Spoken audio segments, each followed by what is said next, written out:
శ్రీమాత్రే నమః.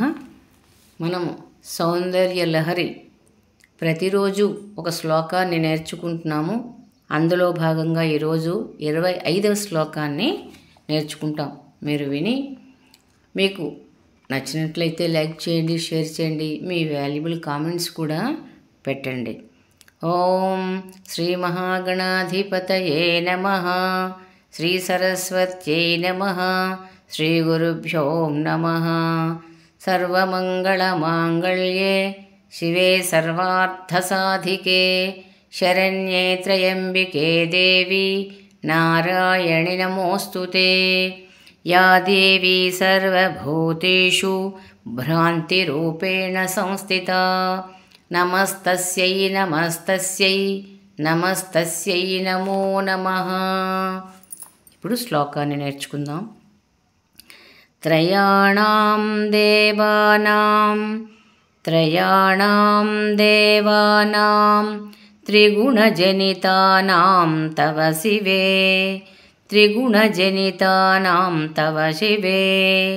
త్రయాణాం దేవానాం త్రిగుణజనితానాం తవ శివే. భవేత్ పూజా పూజా భవేత్ పూజా పూజా తవ చరణయోర్యా విరచితా. తవ చరణయోర్యా విరచితా.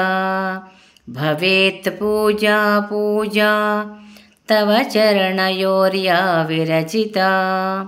త్రయాణాం దేవానాం త్రిగుణజనితానాం తవ శివే. భవేత్ పూజా పూజా తవ చరణయోర్యా విరచితా. తథా హి త్వత్పాదో ద్వహనమణిపీఠస్య నికటే. ద్వహనమణిపీఠస్య నికటే. తథా హి త్వత్పాదో ద్వహనమణిపీఠస్య నికటే. స్థితా హ్యేతే శశ్వన్ ముకుళితకరోత్కంసమకుటాః. ముకుళితకరోత్కంసమకుటాః. స్థితా హ్యేతే శశ్వన్ ముకుళితకరోత్కంసమకుటాః. ఇప్పుడు మళ్ళీ శ్లోకాన్ని 2 సార్లు చెప్తాను, శ్రద్ధగా విని నేర్చుకోండి. త్రయాణాం దేవానాం త్రిగుణజనితానాం తవ శివే. భవేత్ పూజా పూజా తవ చరణయోర్యా విరచితా. తథా హి త్వత్పాదో ద్వహనమణిపీఠస్య నికటే. స్థితా హ్యేతే శశ్వన్ ముకుళితకరోత్కంసమకుటాః.